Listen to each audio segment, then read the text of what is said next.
I love coming to this place, and I don't worry what the weather is. It can be snowing, raining, blowing, or especially good on a bright, clear day as it is today. I'm here in the seaside resort of Porthcawl, and it was a place that has so many very happy memories for me.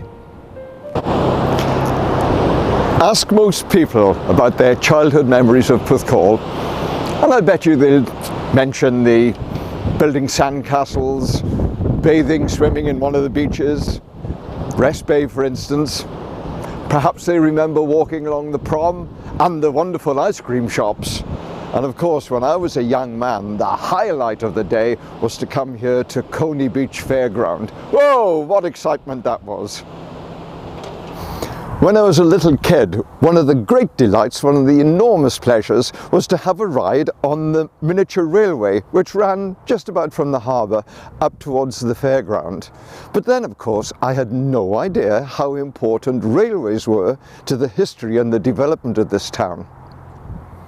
It's a very tenuous link, I know, but there is a connection between the miniature railway and this section of rail here, because this is where it all started.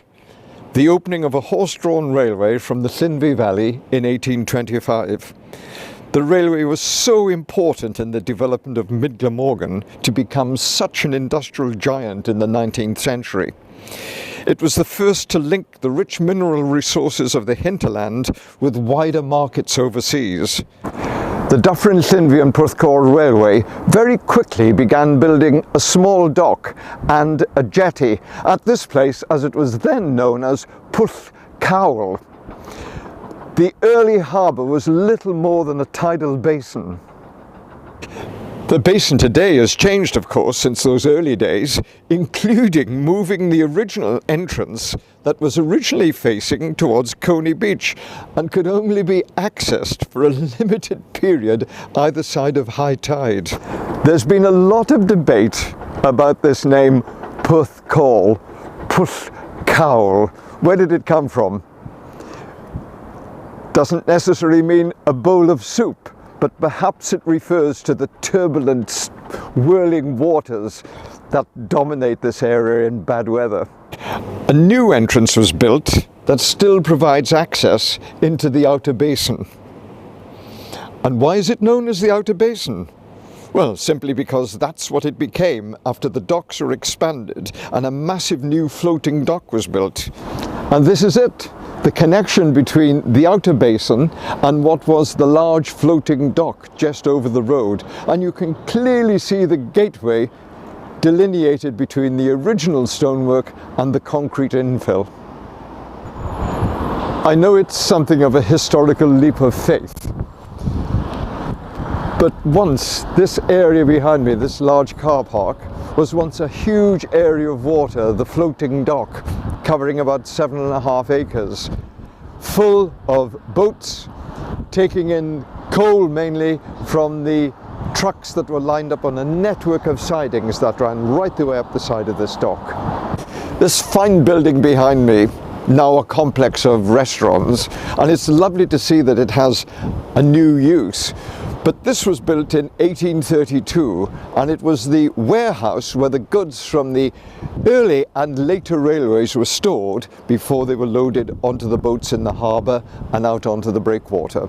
I think this must be one of the most iconic views of Porthcawl, with this breakwater and the delightful little lighthouse at the end of it. The breakwater was extended in the 1860s, and the lighthouse dates from 1866. It was originally powered by coal gas, but in April 1974 they converted it to natural gas. And what I think is wonderful about Porthcawl is that it was one of the earliest ports in this period in the early part of the 19th century. Goodness me, it even predated Cardiff, Barry and Penarth.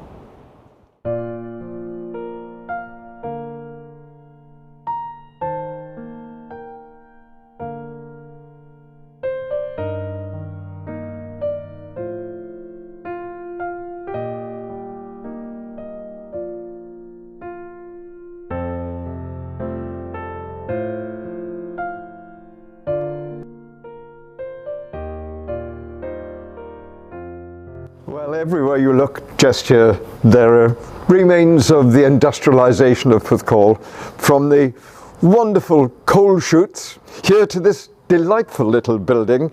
Not quite sure what it was used for, but I guess it was probably where the checkweigher who registered the loads of coal and iron that was taken down towards the chutes there.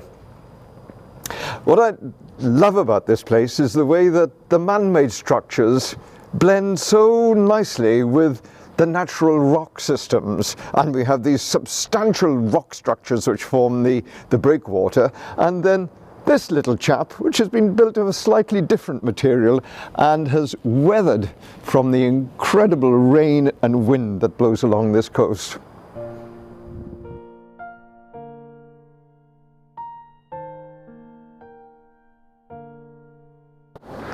It's so nice to be out of the wind for a few minutes in this wonderful establishment here, the lookout station for the National Coast Watch Institute, which are volunteers who provide such an important role in keeping a look along this notorious coastline where there have been so many wrecks throughout history. The first lifeboat station was opened in 1860, and it operated here in Porthcawl until 1902, when the docks finally closed. But their role is so important along this coastline that a new station was opened in 1996.